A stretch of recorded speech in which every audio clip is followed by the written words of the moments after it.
नमस्कार, कैसे हैं आप लोग। आई थिंक बहुत अच्छे होंगे और बेहतरीन तरीके से हर पल अपने लक्ष्य की ओर अग्रसर हो रहे हैं।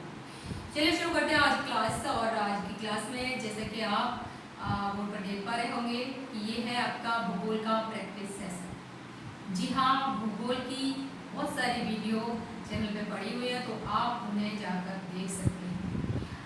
तो आज करेंगे हम प्रैक्टिस, जो कि हमारा चल रहा है सौर मंडल। और सौर मंडल के बारे में और भी बातें जानेंगे और यहाँ पर करेंगे क्वेश्चन आंसर सेशन। तो यदि आप फर्स्ट टाइम हमारे चैनल पर विजिट कर रहे हैं तो आप हमारे चैनल को सब्सक्राइब करना ना भूलें, क्योंकि अगर आप ज्योग्राफी से या फिर मैथमेटिक्स से टीजीटी, पीजीटी या फिर यूपीएससी, एलटी ग्रेड एग्जाम देने वाले हैं तो आपको हमारे चैनल से निश्चित ही मदद मिलेगी। चलिए शुरू करते हैं आज की क्लास।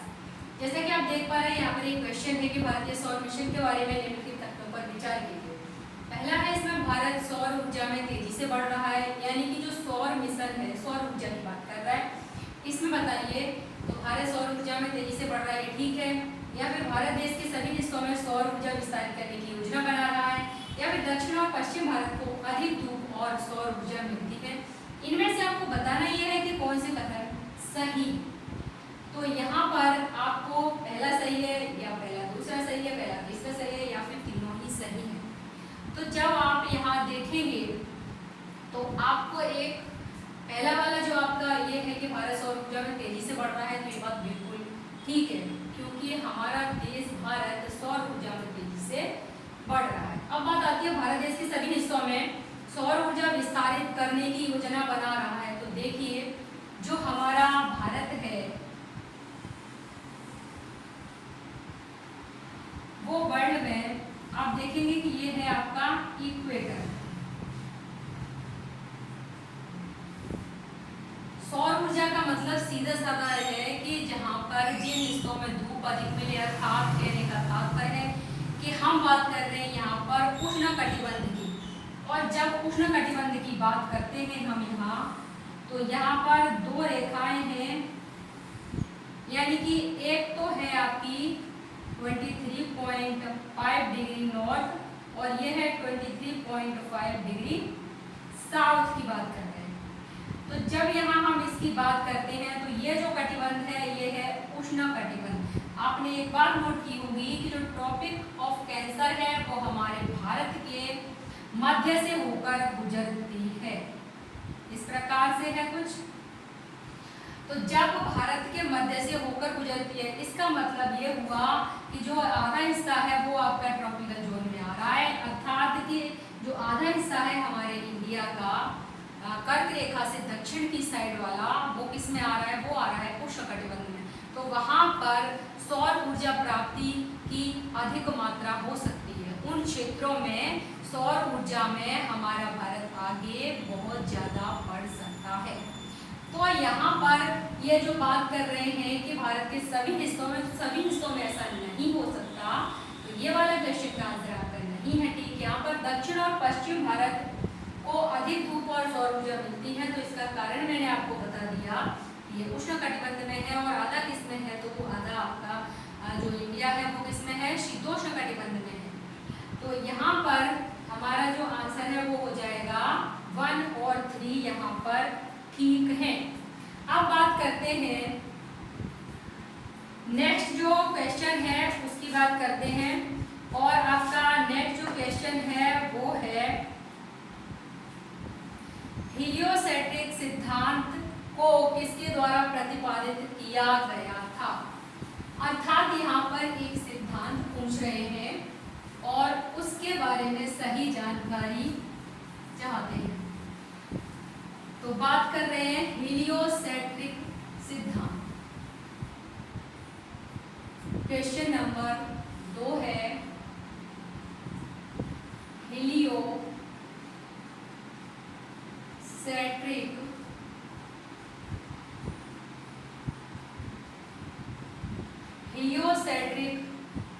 सिद्धांत को किसके द्वारा प्रतिपादित किया गया था। सिद्धांत को किसके द्वारा प्रतिपादित किया गया था। तो यहाँ पर जो ऑप्शन है आपके पास वो कुछ इस प्रकार से है। सबसे पहला नाम है कोपरनिकस। किसका है? कोपरनिकस। और यहाँ पे दूसरा नाम है टॉलेमी। टॉलेमी को तो सभी अच्छी तरह जानते हैं, टॉलेमी। और टॉलेमी के बाद नाम है लाप्लास। जी हाँ, ये वही लाप्लास है जिनकी है न्यायिका परिकल्पना। और न्यायिका परिकल्पना आपकी पृथ्वी की उत्पत्ति से संबंधित है। वहीं पर अगर हम चौथा नाम बताएं तो ये है चैम्बरलिन। तो चैम्बरलिन की भी परिकल्पना है ग्रहाणु परिकल्पना, ये भी आप अच्छी तरह से जानते होंगे। अब बात आती है यहाँ पर टॉलेमी की बात करें तो यहाँ पर टॉलेमी कहाँ के निवासी हैं? टॉलेमी का नाम बहुत ज्यादा ही सुना जाता है। तो ये मिस्र के अलेक्जेंड्रिया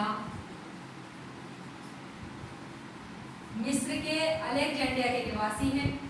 और दूसरी बात, इनकी जो पुस्तक है वो भी अक्सर पूछी जाती है। तो इनकी जो पुस्तक है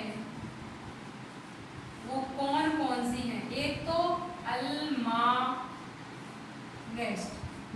ये बहुत पूछी जाती है, अल्मागेस्ट। एक है ज्योग्राफिकल सिंटैक्सिस,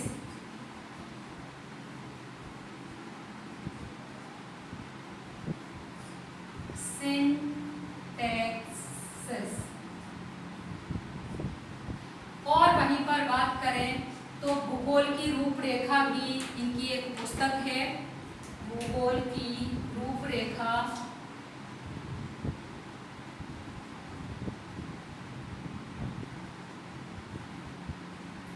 भूगोल की रूपरेखा के नाम से है। और वहीं पर बात करें तो एक है एनालिमा और ज्योग्राफी, एनालिमा और है जियोग्राफिया। और कहीं पर मानचित्र भूगोल की बात आती है, मानचित्र की बात आती है तो वहां पर टॉलेमी का नाम सबसे पहले लिया जाता है। अब बात करते हैं लाप्लास की। जैसा मैं बता चुकी हूँ आपको कि लाप्लास किसकी न्यायिका परिकल्पना है ये। और वहीं पर अगर चैम्बरलिन की बात करें तो ग्रहाणु परिकल्पना, ये भी पृथ्वी की उत्पत्ति से संबंधित है। और वहीं पर अगर हम कोपरनिकस की बात करते हैं तो जो हमारा आंसर है वो है हेलियोसेंट्रिक सिद्धांत, कोपरनिकस के द्वारा दिया गया था। अब बात करते हैं नेक्स्ट क्वेश्चन की। और नेक्स्ट क्वेश्चन है हमारा पृथ्वी का आकार। पृथ्वी के आकार के बारे में पूछा गया है।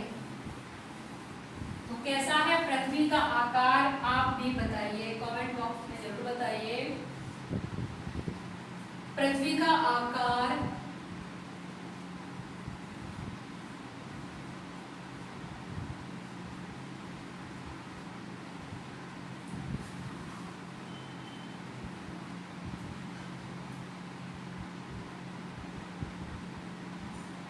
कैसा है तो आप बताएंगे। तो पृथ्वी का आकार होता है जियोइड। यहाँ पर जो हमारा क्वेश्चन है वो कुछ ये है, निम्नलिखित ग्रहों में से किस पर सबसे छोटा दिन होता है?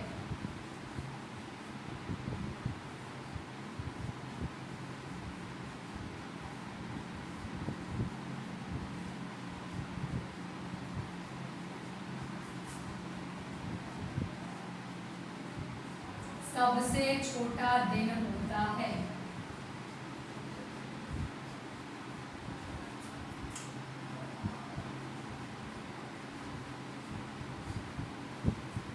यहाँ पर आपका जो ऑप्शन है वो है पृथ्वी, और दूसरा है मंगल, बुध, शुक्र। मंगल है, बुध है और है शुक्र। ये आपके पास चार ऑप्शन है। सबसे छोटा दिन, तो सबसे छोटा दिन कौन सा होता है उसकी बात पूछी जा रही है। अब आप देखेंगे यहाँ पर तो आपको जो शुक्र है वो कैसा ग्रह है? एक तो इसे हम कहते हैं गर्म ग्रह, है ना।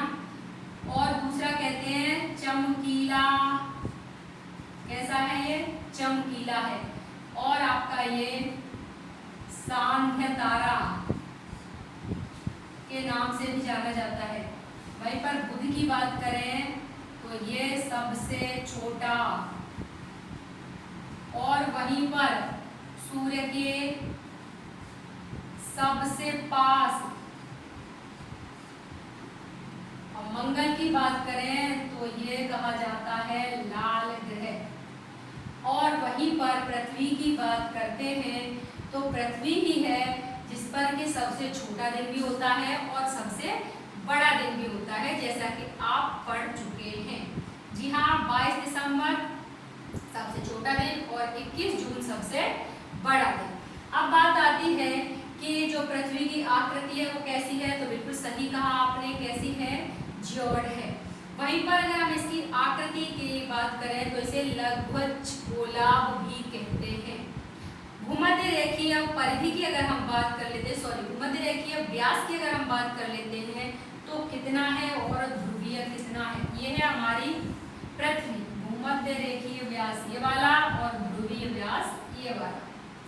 तो जो भूमध्य रेखा पर है वो कितना है? वो है आपका 12,757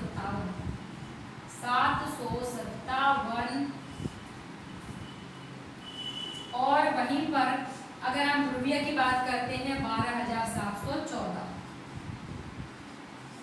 ये आपका ध्रुवीय व्यास है। नेक्स्ट क्वेश्चन है, हैली, गेल और विल्सन क्या है?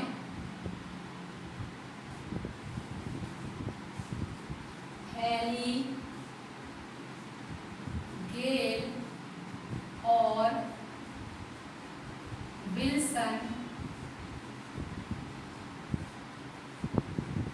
क्या है? यहाँ पर ऑप्शन कुछ ऐसे हैं, उल्का है, धूमकेतु है, उपग्रह है। उल्का, धूमकेतु, उपग्रह और डी है आपका क्षुद्र ग्रह। अब बात आती है यहाँ पर, अगर जब हम बात करते हैं सौर मंडल की तो ये सारी चीजें आपको उसी में समझाई जाती है, पढ़ाई जाती है कि हमारे सौर मंडल के अंतर्गत क्या क्या घटनाएं हो रही है और क्या क्या उपलब्ध है। तो यहाँ पर आपने उल्का का भी नाम सुना है, यहाँ पर आपने धूमकेतु का नाम सुना है, यहाँ पर आपने उपग्रह का भी सुना है और क्षुद्र ग्रह जो कि उपग्रह होते हैं और क्या होते हैं और हमारे छोटे छोटे क्षुद्र ग्रह भी पाए जाते हैं। अब बात आती है हैली, गेल, विल्सन क्या है, तो इनको क्या कहते हैं? इनको पुच्छल तारे भी कहते हैं। क्या कहते हैं? पुच्छल तारे भी कहते हैं। अब बात आती है कि है क्या, तो ये है धूमकेतु। उपग्रह की बात करें तो जब उपग्रह का नाम आता है आपके सामने तो आपको पता चलेगा कि आपके जो ग्रह हैं उनमें से 2 ग्रह ऐसे जिनके उपग्रह नहीं है, और ये क्वेश्चन आपसे पूछा जाता है। तो कौन से ऐसे ग्रह हैं जिनके पास उपग्रह नहीं है? तो ये है आपके बुध और शुक्र, जिनके पास उपग्रह नहीं है। अब बात करते हैं नेक्स्ट क्वेश्चन की, और आपका नेक्स्ट क्वेश्चन है, एक मिनट,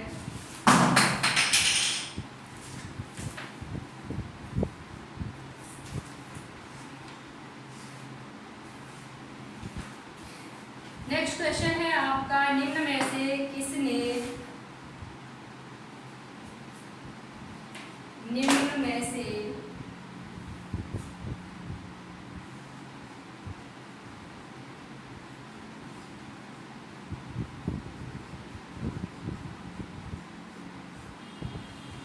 किसने 1543 में पृथ्वी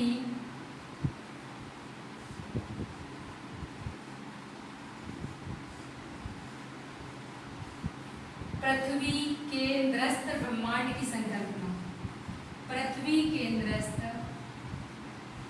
ब्रह्मांड की संकल्पना दी? यानी कि पृथ्वी केंद्रस्थ ब्रह्मांड की जो संकल्पना है वो किसने दी है, उसके बारे में पूछ रहा है। तो यहाँ पर जो ऑप्शन थे वो है आपके, सबसे पहला है कोपरनिकस, और वहीं पर दूसरा है न्यूटन, क्या है, न्यूटन। और नेक्स्ट है आपका वो है हेरोडोटस, और है अरस्तु। अब बात करते हैं यहाँ पर, अगर हम न्यूटन की बात करें तो गति का नियम न्यूटन का, जो कि प्रसिद्ध है, जो सभी जानते हैं न्यूटन के बारे में। नेक्स्ट अगर हम बात करते हैं यहाँ पर हेरोडोटस की, तो हेरोडोटस को ऐतिहासिक भूगोल का जन्मदाता कहा जाता है ना। इतिहास का पिता किसे कहा जाता है, तो इतिहास का पिता कहा जाता है हेरोडोटस को।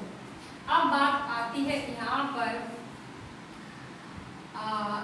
पुस्तक की, तो यहाँ पर कोपरनिकस की बात कर ले तो कोपरनिकस कहाँ के थे, तो कोपरनिकस हैं पोलैंड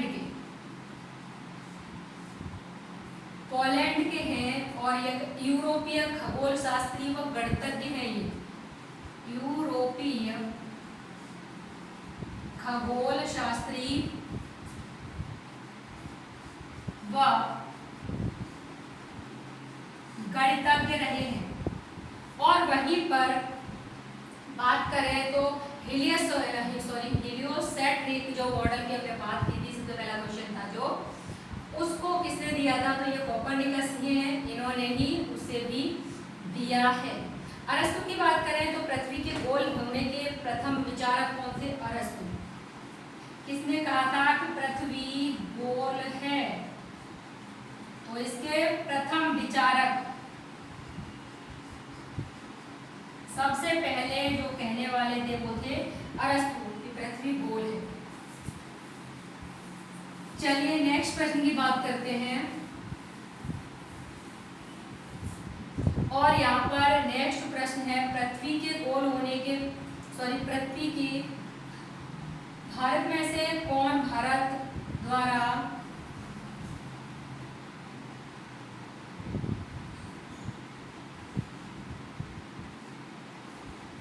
निम्न में से कौन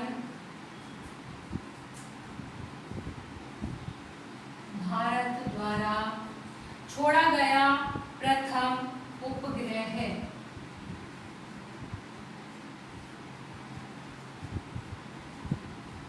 इसकी बात करेंगे, प्रथम उपग्रह है।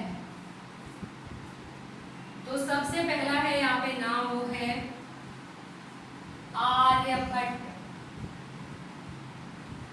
और दूसरा है यहाँ पर भास्कर, और यहाँ पर तीसरा नाम है IRS-1A, और चौथा है चीन या मिस्र सदस्य प्रदेश में।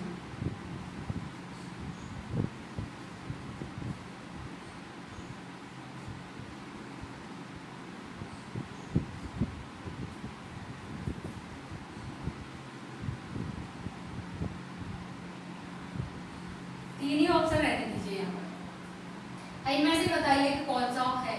तो सबसे पहले बात करें हम, तो सभी जानते हैं कि आर्यभट्ट भारत द्वारा छोड़ा गया पहला उपग्रह है। अब बात करते हैं नेक्स्ट प्रश्न की, और नेक्स्ट है, निम्नलिखित ग्रहों में से कौन सा बाह्य ग्रह है, निम्न में से कौन सा बाह्य ग्रह है, अर्थात बाह्य ग्रह और आंतरिक ग्रह, ग्रह कितने हैं, 8 हैं आपके, और वो भी 2 श्रेणियों में बटे हुए हैं। सबसे पहले आप ऑप्शन देख लें, तो ऑप्शन कुछ ऐसे हैं, शुक्र, मंगल, यूरेनस, पृथ्वी। शुक्र, मंगल, यूरेनस, और ये है आपकी पृथ्वी। ये तो है सूरज चाचू, और यहाँ पर आपके सबसे पहले है बुध, शुक्र, पृथ्वी, मंगल, उसके बाद है बृहस्पति, शनि, अरुण और है वरुण। अब देखिए जो बुध, शुक्र, पृथ्वी, मंगल यानी कि जो सूर्य की तरफ है, ये जो सूर्य के निकट है वो कौन से ग्रह हैं, तो वो है आंतरिक ग्रह। कौन से कहे जाते हैं ये? आंतरिक। और ये कहे जाते हैं बाह्य, इनर प्लेनेट और आउटर प्लेनेट। तो जब बात करेंगे हम यहाँ पर वायु ग्रह पूछ रहा है, तो देखिए बृहस्पति, शनि, अरुण, वरुण में से कोई है इनमें, तो यहाँ पर यूरेनस लिखा है अर्थात अरुण है। तो ये कौन सा है? आपका बाह्य ग्रह है। नेक्स्ट बात करें, इसकी और बात कर लेते हैं। यहाँ पर एक बेल्ट है, वो कौन सी है? वो है एस्टेरॉइड बेल्ट, यानी क्षुद्र ग्रहों वाली बेल्ट कही जाती है। कभी कभी प्रश्न पूछता है कि जो क्षुद्र ग्रहों वाली बेल्ट है वो किस किस को अलग करती है, तो देखिए यहाँ पर डायरेक्ट दिखाई दे रहा है आपको कि मंगल और बृहस्पति को ये अलग कर रही है। चलिए नेक्स्ट प्रश्न की बात करते हैं। और नेक्स्ट प्रश्न है यहाँ पर कि एक नाविक के लिए कौन सा जो प्रक्षेप है, प्रोजेक्शन की बात कर रहे हैं। आपने प्रोजेक्शन पढ़ा ही होगा 12th में या फिर आपने ग्रेजुएशन में या फिर पोस्ट ग्रेजुएशन में ये जरूर पढ़ा होगा प्रोजेक्शन। तो यहाँ कह रहा है कि एक नाविक के लिए निम्नलिखित में से कौन सा प्रक्षेप उपयोगी है। एक नाविक के लिए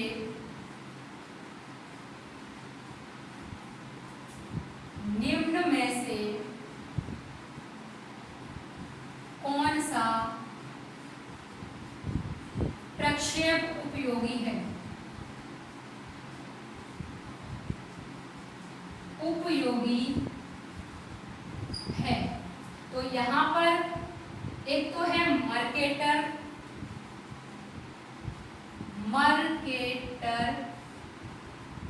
प्रक्षेप, और दूसरा है यहाँ पर मॉलवीन,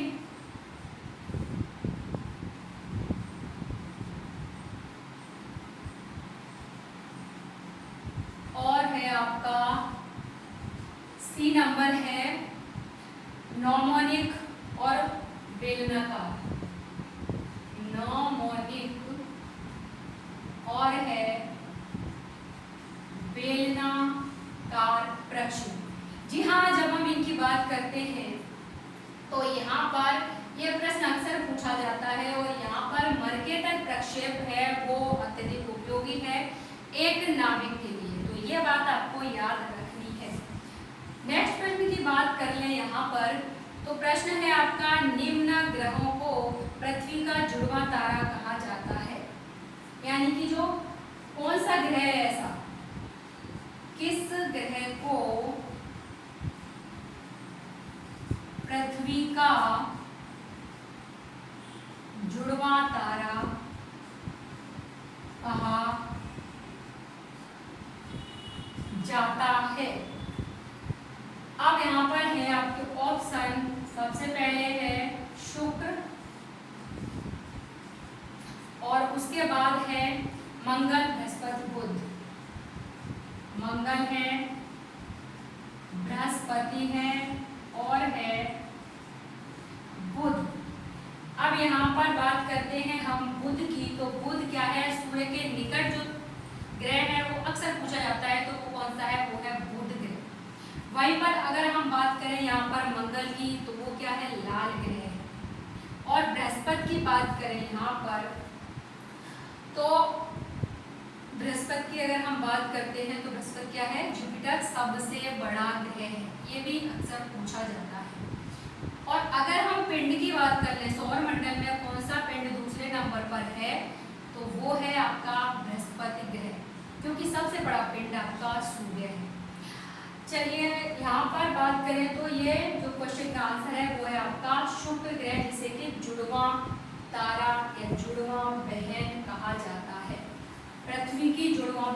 कहा जाता है और ये ध्रुवा तारा भी कहा जाता है। अब हमारा नेक्स्ट प्रश्न और वो है आपका, किस ग्रह पर विशाल लाल धब्बा है? ये है आपका 11 नंबर, किस ग्रह पर लाल धब्बा है? तो यहाँ पर आपका ए, तो यहाँ पे जो आपके ऑप्शन है वो कुछ ऐसे हैं, मंगल, बुध, बृहस्पति, शनि। मंगल है, बुध है, बृहस्पति है और है शनि। अब यहाँ पर मंगल को आप देखेंगे और देखते ही आप लगा देंगे सही का निशान, लेकिन क्वेश्चन हो जाएगा गलत। जब आप घर पे आके देखेंगे तो आपको पता चलेगा कि जो लाल धब्बा है वो अलग प्रश्न है और जो लाल ग्रह है वो अलग प्रश्न है। जब आप लाल ग्रह की बात करेंगे तो ये हो जाएगा मंगल, लेकिन बात है यहाँ पर लाल धब्बा। तो लाल धब्बा किस ग्रह पर है? बुध ग्रह सूर्य के सबसे निकट ग्रह है, सबसे छोटा ग्रह है। कौन सा? बुध। और जब लाल धब्बे की बात करते हैं वो है आपका बृहस्पति, तो आंसर हो जाएगा बृहस्पति। और ये सबसे बड़ा ग्रह भी कहा जाता है। वहीं पर सबसे बड़ा ग्रह कहा जाता है, लेकिन जो इसके उपग्रहों की संख्या है अब कितनी है? तो अब है ये 95 है इसके उपग्रह। वहीं पर शनि सबसे पहले स्थान पर पहुंच गया है और इसके हैं 145, अर्थात बृहस्पति को इसने पीछे छोड़ दिया है उपग्रहों में। तो ये हो गया आपका क्वेश्चन का आंसर। नेक्स्ट क्वेश्चन है आपका,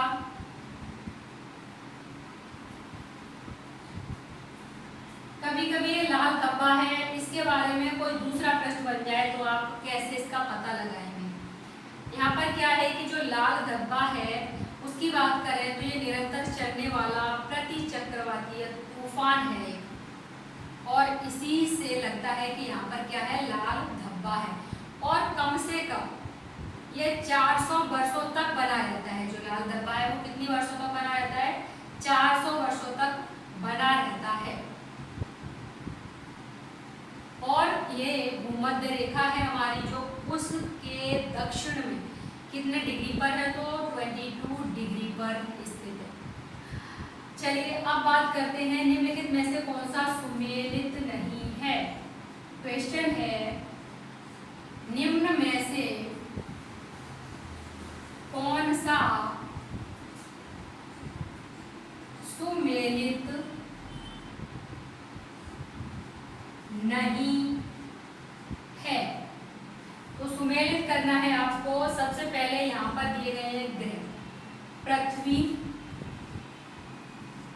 दूसरा है मंगल और तीसरा है बुध और है आपका अरुण। अब इनके सामने क्या दिया गया है? इनके सामने दिया गया है कि कितने दिनों में ये सूर्य का परिभ्रमण कर पाते हैं।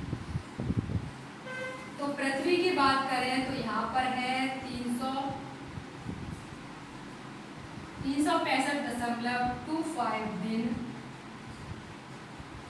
में सूर्य का जो परिक्रमा है वो।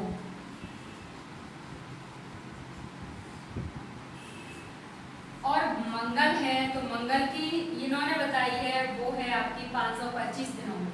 कितनी मंगल बताई है? 525 दिनों में। और वहीं पर बुध 88 दिनों में, बुध 88 दिन में। और यहाँ पर जो यूरेनस है वो है आपका 84 वर्षों में, 84 वर्षों में। अब बात आती है यहाँ पर आंसर की। तो जो मंगल है उसकी अगर हम बात करें तो मंगल को की परिक्रमा करने में 525 दिन लगते हैं क्या? जी नहीं, उसे कितने दिन लगते हैं? उसको 687 दिन लगते हैं, 687 दिन लगते हैं। तो आपका जो गलत है, जो सुमेलित नहीं है, वो आपका यही हो जाएगा। और अपनी दूरी पर बात करें तो अपनी दूरी पर ये 24 घंटे में घूम जाता है। कितने में? 24 घंटे लगते हैं इसे एक रोटेशन में। रोटेशन वो होता है कि अपनी दूरी पर घूमना, और रिवॉल्यूशन वो होता है किसी का चक्कर लगाना। अब बात करते हैं या नेक्स्ट प्रश्न की, और आपका जो नेक्स्ट प्रश्न है वो है आपका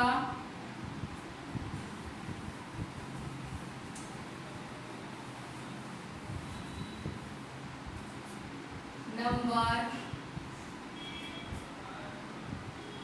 निम्नलिखित में से कौन सा युग्म सुमेलित नहीं है? इसमें भी आपको निम्न में से कौन सा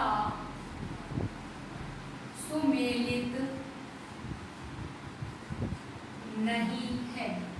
अब यहाँ पर आपको सुमेलित ही करना है, और यहाँ पर सूर्य से दूरी दी गई है, और वो भी है आपकी पृथ्वी है, मंगल है, और है आपका बृहस्पति है, और है शनि। बृहस्पति है और है शनि। जब पृथ्वी की बात करें तो यहाँ पर 20.88 करोड़, 20.88 करोड़ ये तो आपके ग्रह हैं। और ये क्या है आपका?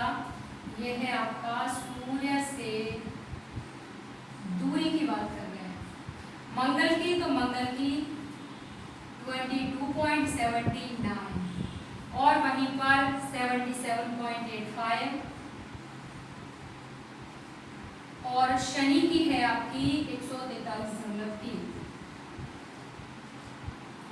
ये है दूरी। आप कह रहा है इसमें एक सुमेलित नहीं है। अब कौन सा सुमेलित नहीं है तो आप बताइए। जब आपने सबसे पहले पृथ्वी को देखा तो आपने सोचा कि पृथ्वी की सूर्य से दूरी कितनी है? कितनी है? तो ये आपकी 14.98, कहीं 14.95 ऐसा कुछ लिखा होता है। तो ये दूरी ना कि 20.11 है। अब बात करेंगे पृथ्वी के आकार की, तो आकार में ये सौर मंडल का क्या है? 5वां ग्रह है। आकार में 5वां ग्रह है हमारी पृथ्वी, और वहीं पर सूर्य से दूरी के उसमें देखेंगे तो ये तीसरे नंबर पर है, यानी कि सूर्य से दूरी में देखेंगे तो तीसरे नंबर। वहीं पर निम्न में से नेक्स्ट क्वेश्चन है आपका 15 नंबर, और वो है निम्न में से कौन सा एक ग्रह पृथ्वी के निकट है? निम्न में से कौन सा एक ग्रह पृथ्वी के निकट है? अभी आपको मैंने सूर्य के निकट बताया था, तो वो कौन सा था? बुध था। अब यहाँ पृथ्वी की पूछ रहा है, तो कौन सा होगा? पृथ्वी के सबसे निकट की बात करें तो यहाँ पर होगा आपका शुक्र ग्रह।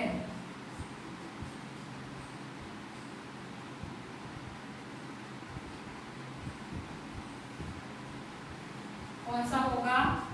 शुक्र ग्रह। वहीं पर अगर हम बात करते हैं बुध और शुक्र की, तो ये दो ऐसे ग्रह हैं जिनके के उपग्रह नहीं है।